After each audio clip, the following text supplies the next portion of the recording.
the object we use for our assignment. Before starting this assignment, we have done some research on the weaving early and had some ideas about this topic.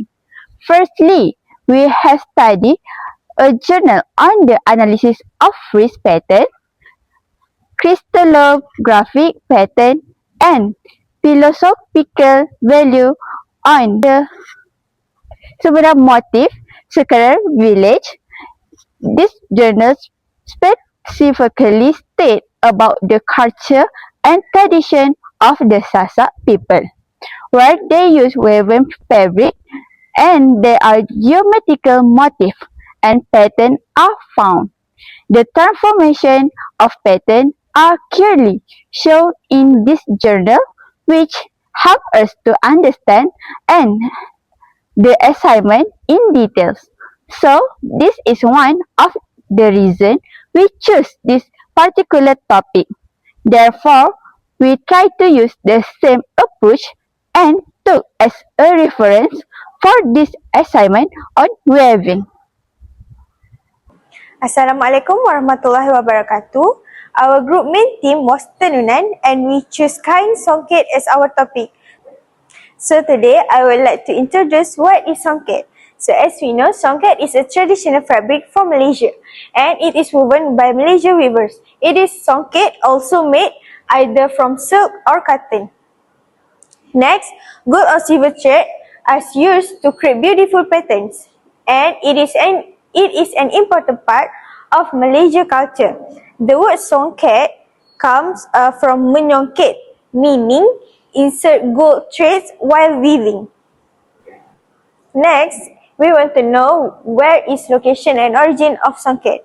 So, SONGKET is believed to have originated from the Vijaya Empire. It is widely produced in Palembang, South Sumatra, Indonesia. And other production areas include West Sumatra, which is in Bali, Lombok and Sulawesi. So, SONGKET also, through trade and migration, SONGKET spread to Malaysia, Brunei and Singapore. And in Malaysia, SONGKET is mainly woven in Terengganu and Kelantan, which is around Pantai Timur. And SONGKET reflects Malaysia, as we know, SONGKET reflects Malaysia's rich culture heritage. Next, what is usage or function of SONGKET? So as you can see, SONGKET is used for wedding or festival, any festival in Malaysia. And SONGKET also worn during traditional ceremonies, which is Malaysian and Indonesian also wear SONGKET for their traditional ceremonies. And as we can see, in the past, Malaysia used kain tenun as costume and kain limar and soket were made for royalty. And as we can see in the picture, it was described that the attire for the warrior queen of Kelantan known as Cik Siti Wan Kembang. Okay, we are continue for size. In SONGKET, we have various size including body size. Okay, we are continue for this SONGKET. We have 82 centimeter wide and then we have 99 centimeter long and the diagonal length of this SONGKET is 128.55 centimeters. That's all for size. Okay, this is part for diagram and this is our SONGKET. Hello everyone, my name is JASWINIYA. Today I will be presenting part B, the geometry, which is the geometrical shapes of the object. The object being selected is KAIN SONGKET. Geometry can be observed in everyday life and KAIN SONGKET is one of the example how geometrical shapes used in the traditional designs. By observing the KAIN SONGKET, we can identify several geometrical shapes. Firstly, the overall shape of the KAIN SONGKET is rectangle. A rectangle is a parallelogram that has a right angle. A rhombus is a parallelogram with two congruent adjacent sides. And lastly, a triangle. A triangle is the union of three line segments that are determined by a non-collinear points. Next, we will be present about characteristics of geometrical shapes. A rectangle is a four-sided polygon with four right angles. The opposite sides are equal in length and parallel to each other. A rhombus has four equal sides and its sides are parallel. And lastly, a triangle is a polygon with three sides and three vertices. Okay, so now we're going to talk about the geometrical concept of this songket. First, we have a rectangle shape. This songket is rectangular in shape, meaning that it has two pairs of opposite sides that has equal in length, which is the top and the bottom sides measures 82 cm, left and the right sides measures 99 cm. Meanwhile, the diagonal is 128.55 cm. The sum of the interior angles of this rectangle is 360.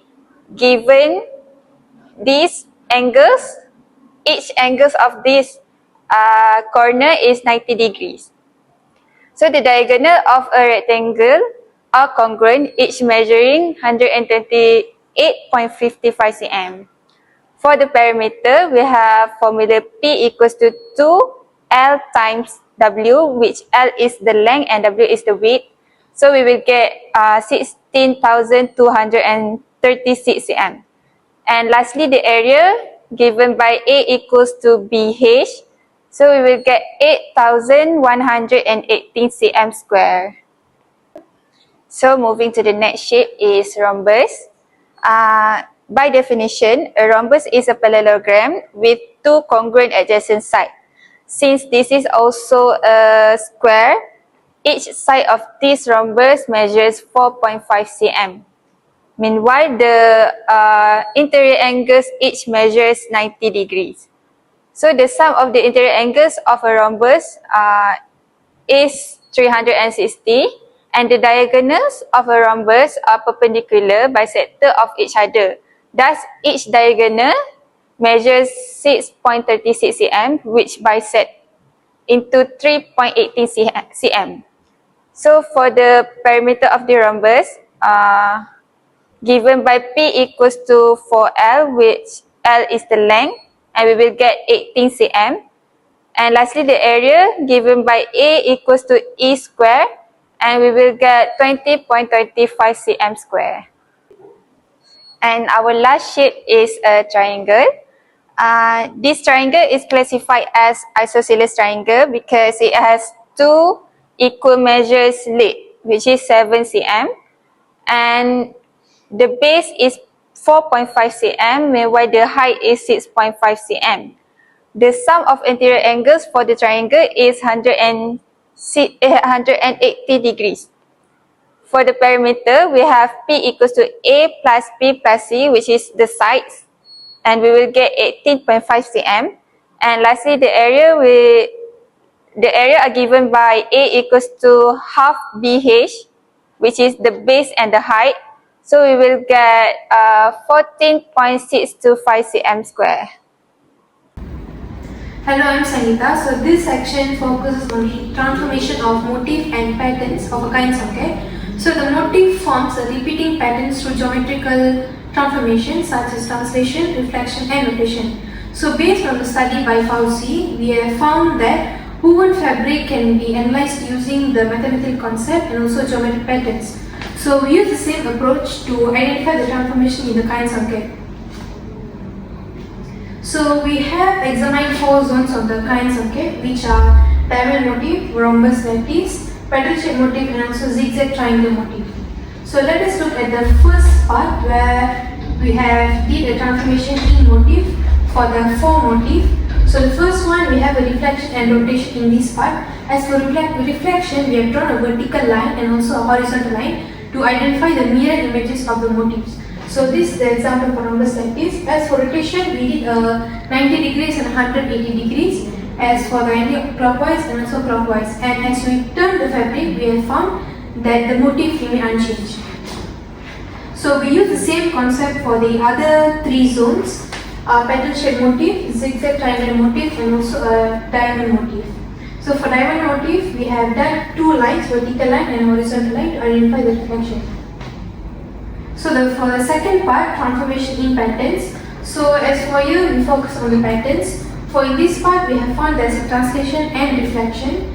So for example, we have found an image and object. For translation, we have found the motif, the pattern has this same distance apart. So this is a translation. Second part, for reflection, we have a vertical line and horizontal line to have both sides as similar images. So this is the example for the pattern shape motif, zigzag triangle motif, where we have found the horizontal line over here. And lastly, we have a diamond motif. So this is the vertical line and which reflects the similar images. In conclusion, this assignment has enhanced our understanding of geometry and its applications in everyday life.